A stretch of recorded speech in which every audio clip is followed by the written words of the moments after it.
কেন্দ্ৰীয় বিত্তমন্ত্ৰী নিৰ্মলা সীতাৰমণ আৰু ৰাজ্যিক বিত্তমন্ত্ৰী অনুৰাগ ঠাকুৰে আজি সংবাদমেলৰ যোগে বিভিন্ন পুঁজিৰ বিষয়ে ঘোষণা কৰিছিল। লগতে আপোনালোকৰ বাবে এটা খবৰ যে ইনকম টেক্স কেতিয়া আদায় দিব লাগিব তাৰ সময়সীমাও বৃদ্ধি কৰিছিল। সেয়া আমি দেখুৱাম বাণিজ্যিক বিৰতিৰ পিছত, কিন্তু তাৰ আগতে আমি দেখুৱাওঁ দেশৰ শ্ৰমিকসকলৰ ওপৰত আমি প্ৰস্তুত কৰা এক বিশেষ প্ৰতিবেদন।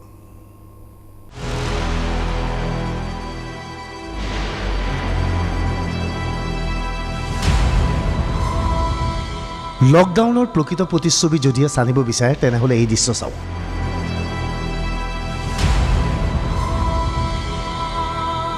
এজন মানুহ আগুৱাই গৈছে, সৰু সৰু চকাৰে এখন গাড়ী প্ৰস্তুত কৰিছে তেওঁ।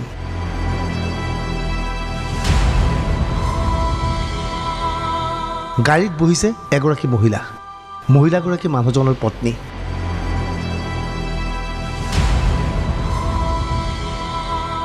মহিলাগৰাকীৰ গৰ্ভত আছে এটি সন্তান, অৰ্থাৎ গৰ্ভৱতী মহিলা, লগত এটি কণমানি সন্তান।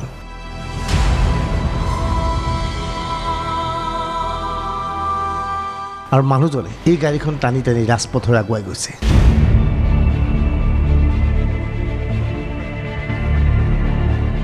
লকডাউনৰ ফলত দেশৰ শ্ৰমিকসকলৰ কি অৱস্থা হৈছে তাৰ এই প্ৰকৃত প্ৰতিচ্ছবি এইখন।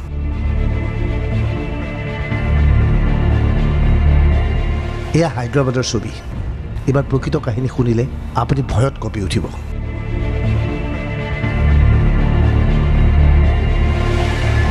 এই মানুহজনে পৰিয়ালসহ আছিল পালঘাটত শ্ৰমিক হিচাপে কাম কৰিছিল, কিন্তু লকডাউনৰ ফলত কাম কাজ বন্ধ।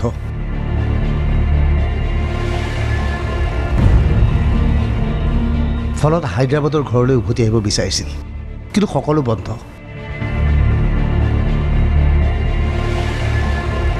সেয়েহে মানুহজনে কি কৰিলে জানে? পত্নী আৰু সন্তানক লৈ এনে এখন গাড়ী প্ৰস্তুত কৰিলে আৰু গাড়ীখন ঠেলি ঠেলি মানুহজন আগুৱাই আহিল।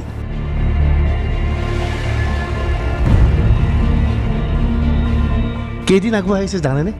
আচৰিত নহ'ব, 17 দিন ধৰি এইদৰে ৰাজপথৰে আগুৱাই আহিছে এই মানুহজন।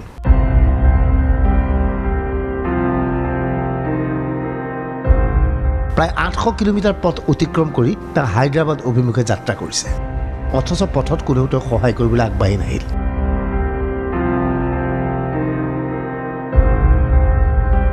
মাজে মাজে কোনো নিৰ্জন স্থানত তেওঁলোকে নিশাটো কটায়। কোনোবাই খাবলৈ দিয়ে তাকে খায়, খাবলৈ নাপালে আগুৱাই যায়।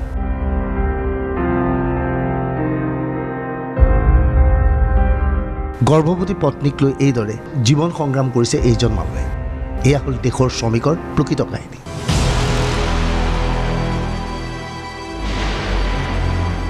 এবাৰ এই দৃশ্য চাওক। এই দৃশ্য ইন্দোৰৰ।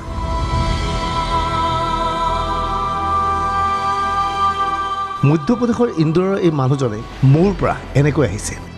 আচলতে মানুহজন এনেকৈ অহা নাছিল, তেওঁৰ দুটা গৰু আছিল।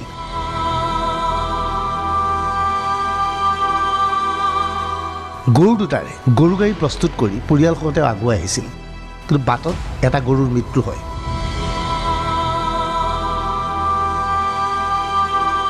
এতিয়া মানুহজনে কৰিব কি?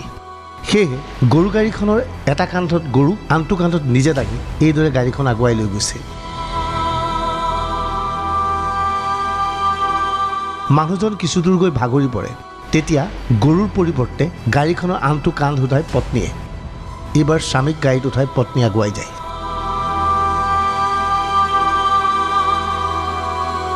এনেদৰে চলি আছে শ্ৰমিকৰ জীৱন যাত্ৰা। এইবাৰ এইখন অসমৰ এজন শ্ৰমিকৰ কৰুণ কাহিনী আমি আপোনালোকক ক'ব ওলাইছোঁ।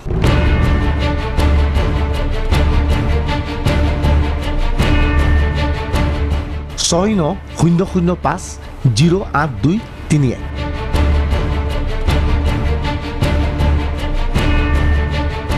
পুনৰ কৈছোঁ এটা ফোন নাম্বাৰ। ইংৰাজীত এই ফোন নাম্বাৰটো হ'ব 6900508231।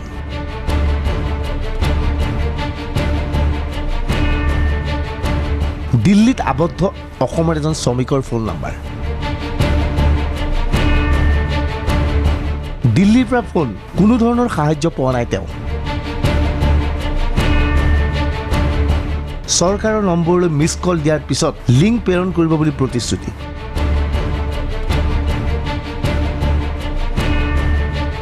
কিন্তু এতিয়াও কোনো ধৰণৰ যোগাযোগ নাই চৰকাৰৰ।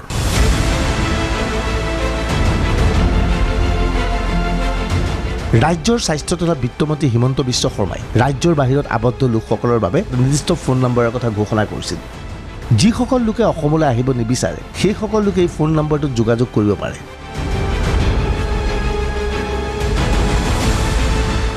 লগে লগে সেইজন ব্যক্তিৰ একাউণ্টলৈ মাহে 2000 টকাকৈ জমা দিয়া হ'ব। দিল্লীত আবদ্ধ অসমৰ এই শ্ৰমিকজনে এই নাম্বাৰটোত ফোন কৰাৰ পিছত কিন্তু কোনো ধৰণৰ সঁহাৰি পোৱা নাই।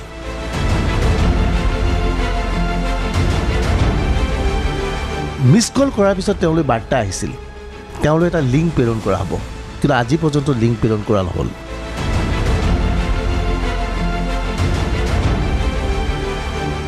অসহায় এই শ্ৰমিকজনে বুধবাৰে পুনৰ মিছ কল দিলে, কিন্তু নাই, কোনো ধৰণৰ সদুত্তৰ নাই।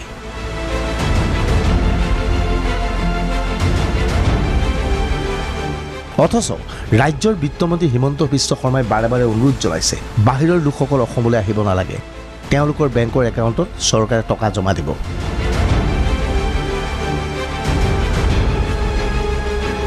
আৰু বহু লোকক টকা জমা ইতিমধ্যে দিয়া হ'ল বুলিও দাবী কৰিছে হিমন্ত বিশ্ব শৰ্মাই।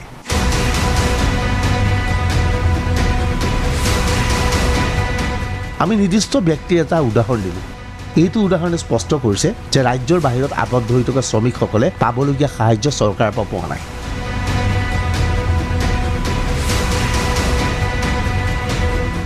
এই যে নম্বৰটো দেখুৱাইছিলোঁ, এই নম্বৰটোৰ গৰাকী শ্ৰমিকজনৰ ঘৰ শোণিতপুৰ জিলাৰ বিশ্বনাথ চাৰিআলি। দিল্লীত বিস্কুট ফেক্টৰী এটাত কাম কৰিবলৈ গৈছিল।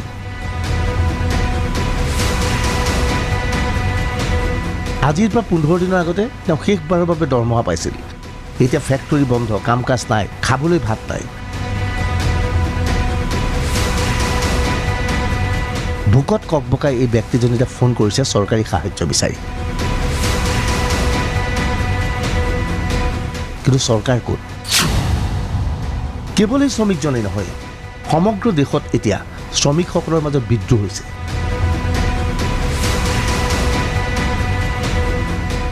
মুৰাদাবাদৰ দৃশ্য এয়া।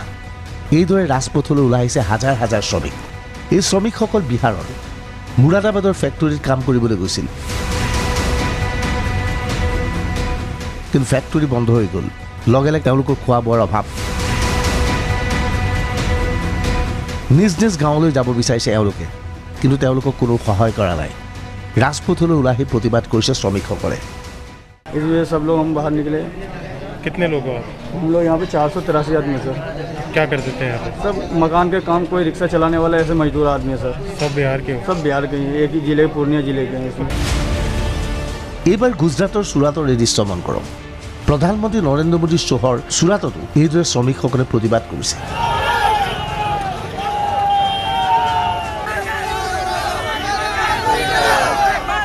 ওলাই আহিছে ৰাজপথলৈ।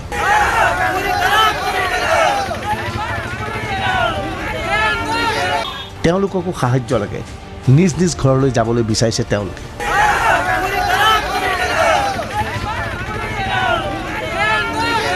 প্ৰধানমন্ত্ৰী নৰেন্দ্ৰ মোদীয়ে কোনো ধৰণৰ পৰিকল্পনা নকৰি লকডাউন ঘোষণা কৰাৰ পিছত এই শ্ৰমিকসকল কেনেকৈ কষ্টত ভুগিবলগীয়া হৈছে এই দৃশ্যই আপোনালোকক প্ৰমাণ কৰি দেখুৱাইছে।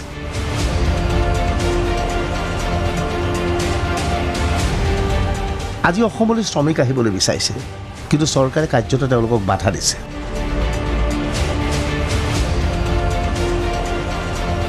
ৰাজ্যৰ বাহিৰত আবদ্ধ হৈ থকা মধ্যবিত্তসকলকো যেন চৰকাৰে অসমলৈ আহিবলৈ বাধা দিছে। অথচ কেন্দ্ৰীয় চৰকাৰে সিদ্ধান্ত লৈছে বহিৰাজ্যৰ লোকসকল নিজ নিজ ৰাজ্যলৈ আহিব লাগে।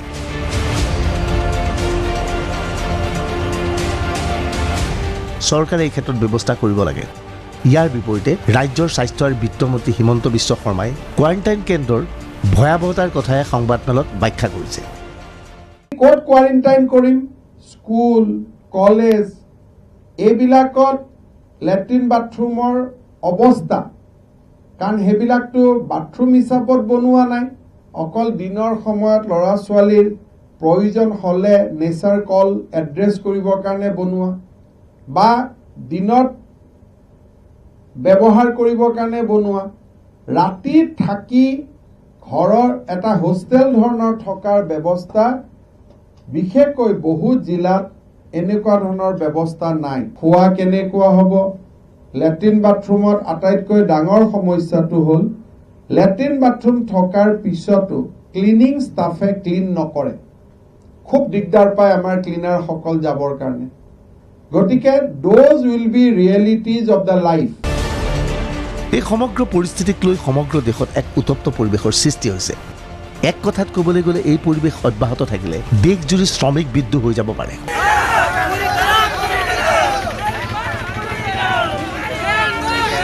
প্ৰধানমন্ত্ৰী নৰেন্দ্ৰ মোদীয়ে ইয়াৰ ইংগিত পাইছে, যাৰ বাবে প্ৰধানমন্ত্ৰী নৰেন্দ্ৰ মোদীয়ে 20,00,000 কোটি টকাৰ পেকেজ ঘোষণা কৰিছে।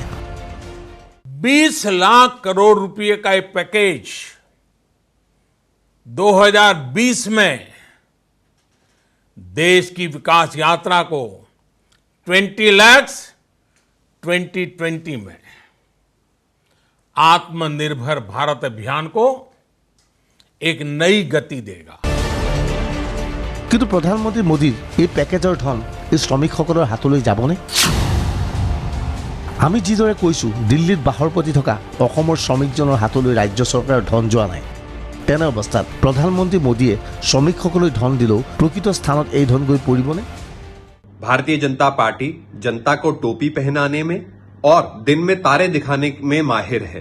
उम्मीद करते हैं कि 20 लाख करोड़ का पैकेज भारतीय जनता पार्टी की वायदा खिलाफी, लिफाफाबाजी और जुमलाबाजी के नियत और नीति का एक और भद्दा उदाहरण नहीं है। उम्मीद करते हैं कि 20 लाख करोड़ का पैकेज उसी कारखाने में नहीं बन रहा जहां 15 लाख हर की जेब में देने का वादा किया गया था, जहां मां गंगा की सफाई का वादा बनाया गया था, जहां काले धन को 100 दिन में वापस लाने का वादा बनाया गया था, जहां $5 ट्रिलियन इकोनॉमी बनाने का वादा बनाया गया था, जहां हर वर्ष 2 करोड़ नौकरियां बनाने का वादा बनाया गया था। जनता भाजपा के वायदों पे अब तभी विश्वास करेगी जब हर जनधन खातेदार की अकाउंट में 7,500 रुपए आ जाएंगे, जब हर छोटे व्यापारी को राहत मिल जाएगी। কৰোণা ভাইৰাছৰ ফলত সমগ্ৰ দেশত কোটি কোটি লোকৰ চাকৰি গৈছে। মজদুৰসকলৰ অৱস্থা কাহিল। ব্যক্তিগত খণ্ডৰ প্ৰতিষ্ঠানত কাম কৰা বহু লোকৰ চাকৰি গৈছে।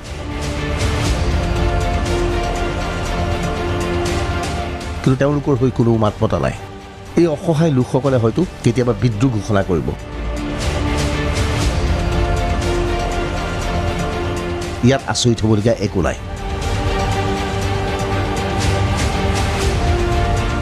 Bureau report DY365।